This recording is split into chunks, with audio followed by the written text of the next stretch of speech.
Hi, my name is Roa and I'm from the COVID-19 campaign group. I'd like to do an interview with you if that's okay with you. That's okay. How has COVID-19 impacted you?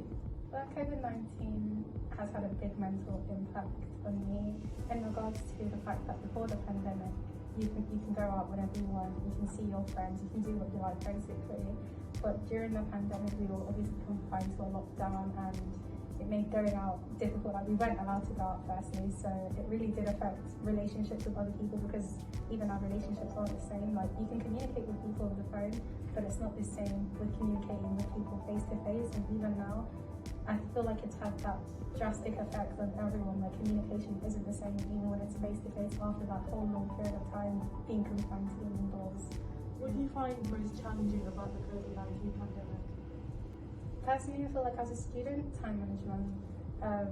Obviously, it was in a lockdown last year. I completed my second year during the lockdown. Everything was online, and with that, you feel like, oh, you have time to do everything, and just you don't realize how quickly time does go by. And also the fact that you're indoors, so like you're not in an environment where you want to do work because you're always with people at the end of the day. You're with your family, everyone's at home.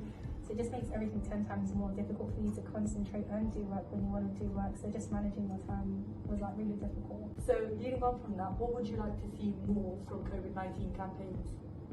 I think I'd like to see more mental awareness campaigns instead of the physicality of COVID, because right now all we're focusing on is wearing your face mask, social distancing, washing your hands, hand sanitizer whenever you can.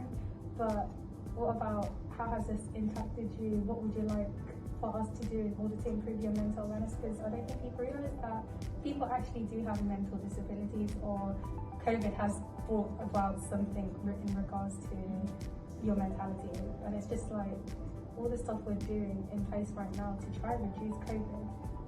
It's like, how do these parameters help different age groups or whatnot? Because you do have primary school kids all going together, but they're less hygienic than, say, the students at uni, because we're more likely to wash our hands, social distance and everything, whereas little kids are snotty, they're always running around touching each other. So it's, how are you limiting COVID between different age groups? And it's like, it just brings about more question and grey area, like, are the parameters you have in place really helping, or are you just putting parameters in place? Like, it just adds so many questions to the mind, it just affects your mental health.